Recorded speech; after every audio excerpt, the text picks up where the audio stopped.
Hi, it's Abby from Filling You Up with Hope. I was reading The Woman at the Well this morning, and it's an amazing story in John 4, 4 through 39. And there's just so much in there, and I thought, why not share it? So many of us know this story, but the Bible is amazing. The more we read it, the more we get out of it, and we get different things out of it than the first time we read it. So these were just some things some thoughts that I had. So Jesus is tired, which is amazing to think. But he was tired and he was resting at this well, and this Samaritan woman comes to get water, and it's kind of just that is amazing that he is calling and talking to a woman who is a Samaritan, and Jews and Samaritans didn't associate with each other.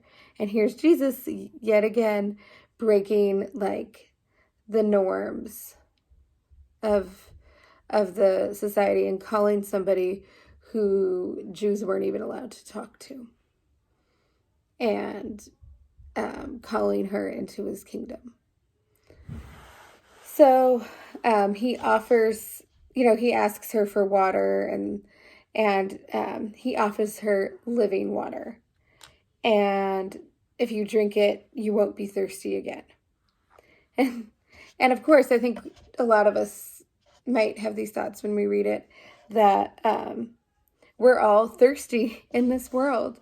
Like, we want more and more. And we want something that really quenches our thirst and fills us up. And we're not going to find it with earthly things. We're only going to find it with Jesus. So that's amazing that we have the living water available to us. So he is our living water, and he knows us.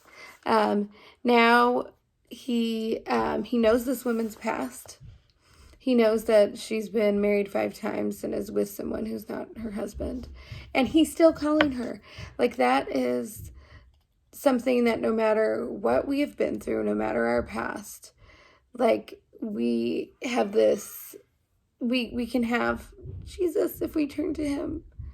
It's amazing. She could have just lived in shame her whole life, but instead God is like, no, you're my child. So it's such a beautiful thing. And then all the way down in verse 24, God is spirit, and it is necessary to worship God in spirit and truth, which is just so much to take in. Like, worshiping God in his spirit, his amazingness, and in truth, which we can do every time we turn to him. And Jesus knew the truth. Like, he knew her past, and he knows us, and we can be authentic and real and with him. But I'd love to know if you got other things out of verse 24, which is it's chapter 4, verse 24. God is spirit, and it is necessary to worship God in spirit and truth. Feel free to comment like what you get out of that verse. But and then going down, many Samaritans in that city believed in Jesus because of the woman's word when she testified.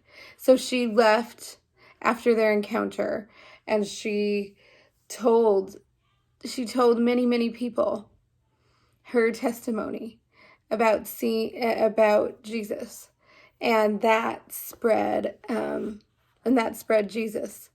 And that's just such a lesson for all of us, to spread our testimony and how God changed our lives. Because it can change things. It can spread and connect to people and help them see Jesus. It's an amazing gift that we have to be able to share our testimony. So those were just a few of the things in this amazing story, in John chapter 4. So we're going to have our podcast out soon about mom guilt. And so you can check that out on Spotify. And Bobby is doing here on YouTube these amazing videos about doing the attributes of God devotional Bible study. So they're amazing. And she's so real. Bobby is and authentic. And I think that's inspiring. So, but anyways, thankful for you, and we'll see you soon. Bye.